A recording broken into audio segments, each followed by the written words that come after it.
All right, chapters 23 and 24 of Gangsta Granny. Let's continue on. We're now going to go steal the crown jewels. They whirred through town, Granny driving, Ben clinging onto her, both in wetsuits and diving masks, with Granny's handbag wrapped around in miles of cling film sitting in the front basket. Granny spotted Raj closing up his newsagent shop. "Hello, Raj, dear. Don't forget to save me some Murray mince for Monday," she shouted. Raj looked at the two of them, open-mouthed and in shock. "I don't know what's gone into him. He's normally so chatty." It was a long way to London, especially on a motorized scooter with a top speed of 3 miles per hour with 2 passengers. After a while, Ben noticed the roads getting wider and wider. 2 lanes, then 3 lanes. "Bums! We're on the motorway!" shouted Ben from the back as the 10-ton lorries whooshed past. And if you can't tell, a 10-ton lorry is a trailer van. Here they are on their scooter.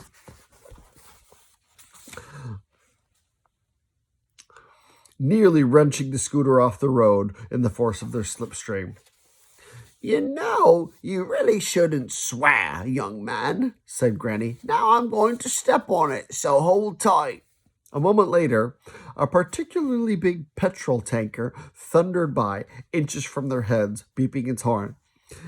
"Big hairy bums," said Granny. "Granny," said Ben, shocked. "Whoops, just let that one slip out," said Granny. Grown-ups never lead by example.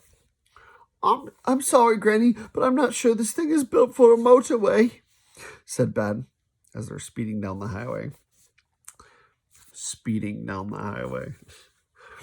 Just then, an even bigger lorry blustered past.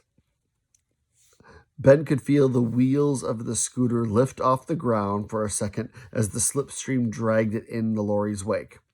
"I'll take the next exit," said Granny, but before she could, flashing blue lights began to spin behind them. "Oh no, it's the fuzz! Let's see if we can outrun them." Then Granny said, "Okay," as she slammed her foot on the accelerator, and the scooter leapt from 3 miles an hour to 3.5 miles an hour. The police car drove alongside them, and the officer inside gestured angrily for them to pull over. "Granny, you'd better pull over," said Ben. "We're done for." "Let me handle this, my boy." Granny stopped the mobility scooter on the hard shoulder as the police car parked in front of them, blocking any chance of escape. "Is this your vehicle, madam?" said the police officer. He was fat and had a small mustache, which made his face look even fatter.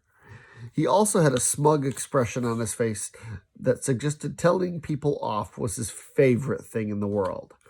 Or maybe second favorite thing after donuts. His name tag said that he was called PC Fudge. "Is there a problem, officer?" said Granny innocently, her diving mask a little steamed up from all the excitement.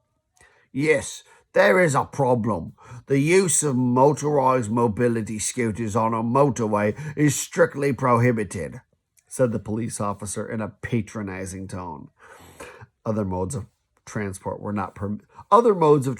not allowed on the motorway are skateboard, canoe, roller skates, donkey, shopping trolley, unicycle, sledge, rickshaw, camel, magic carpet, and comedy ostrich. "Well, thank you for pointing that out, officer. We'll remember for next time. Now, if you'll excuse us, we're running a little late. Goodbye," said Granny cheerily as she restarted her mobility scooter. "Have you been drinking, madam?" "I had some cabbage soup before I came out." "Alcohol, I mean," he sighed. "I had a brandy liqueur chocolate on Tuesday night. Does that count?" Ben couldn't help but chuckle. PC Fudge's eyes narrowed. Then would you care to explain to me why you're dressed in scuba diving gear with your handbag wrapped in cling film? This was going to take some explaining. Because Granny was stumbling over her words. They were done for. Because we're from the Cling Film Appreciation Society, said Ben with authority. Oh, I've never heard of that, said PC Fudge dismissively. We are very new, said Ben. Just 2 members so far, asked Granny, continuing the lie. And we like to keep the society low-key, so we have our meetings underwater. Hence the wetsuits. The policeman looked utterly baffled. Granny didn't stop talking, apparently in hope that she might baffle him further. Now, if you'll excuse us, we are in a rather hurry. We have to get to London for a meeting with the Bubble Wrap Appreciation Society. We are thinking of merging our 2 organizations. PC Fudge was at a loss for words. How many members have they got? Just 1, said Granny. But if we join forces, we can save money on tea bags and photocopying and paper clips and like. Goodbye. Granny put her foot down on the accelerator, and the mobility scooter lurched off. Stop right there, said PC Fudge, holding his podgy hand out straight in front of him. Ben froze in terror. He wasn't even 12 yet, and he was going to spend the rest of his life in jail. PC Fudge leaned over to put his face next to Granny's. I'll give you a lift. Chapter 24, Dark Waters. Just sit here, please, said Granny, directing the back seat of the police car. Just opposite of the tower, please. PC Fudge strained as he unloaded the scooter out of his boot. Or trunk. Well, next time, please remember that only mobility scooters are meant for only pavements and not roads, and certainly not motorways. Yes, officer, Granny replied with a smile. I agree, son. Okay, you gotta go. I'm being attacked. Yes, officer, replied Granny with a smile. Well, the 2 of you with the whole cling film bubble wrap alliance thing, good luck. And with that, PC Fudge sped off into the night, leaving Granny and Ben gazing down the magnificent 2,000-year-old Tower of London on the opposite bank of the river. All right, go down and see Mama. It was a particularly Go. It was a particularly, let's try that again. It was a particularly spectacular night. Its 4 domed towers lit up. So the Tower of London we're talking about here. Its reflection shimmered on the cold, dark River Thames below.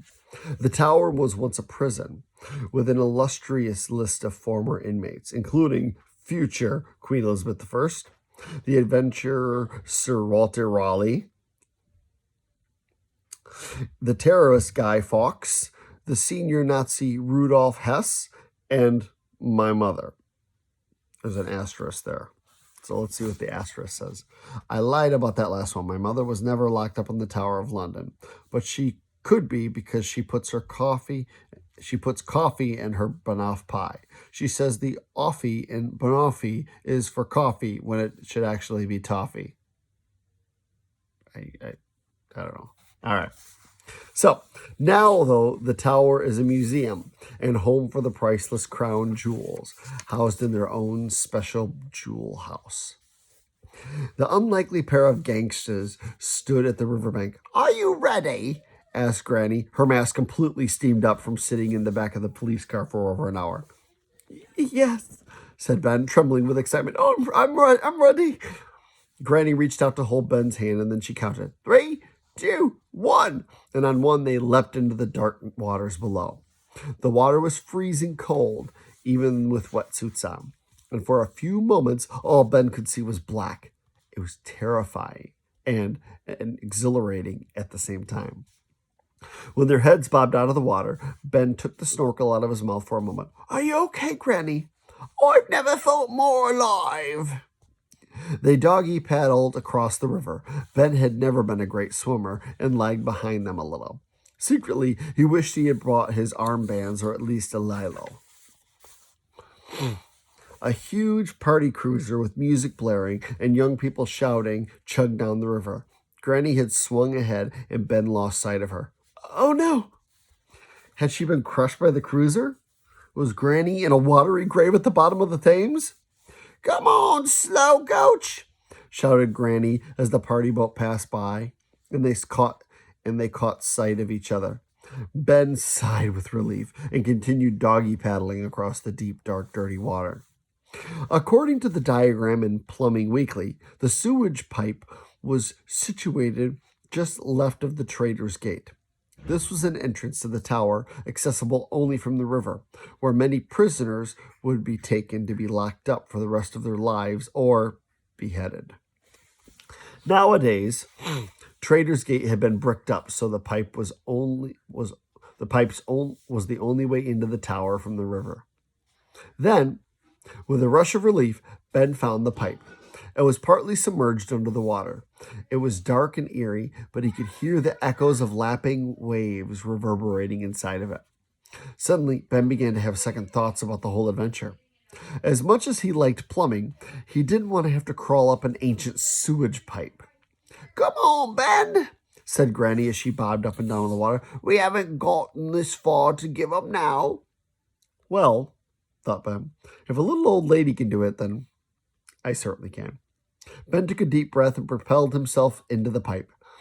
Granny followed close behind. It was blacker than black in there. And after traveling a few meters, he could feel something crawling across his head. He heard an eek noise, and they could sense something was scratching his scalp. It felt like claws. He put a hand on his head. He touched something big and furry. He realized the awful truth. It was a rat. The giant rat was clinging to the top of his head. Ah! Screamed Ben. And that's where we'll stop for today. Next chapter, Haunted by Ghosts.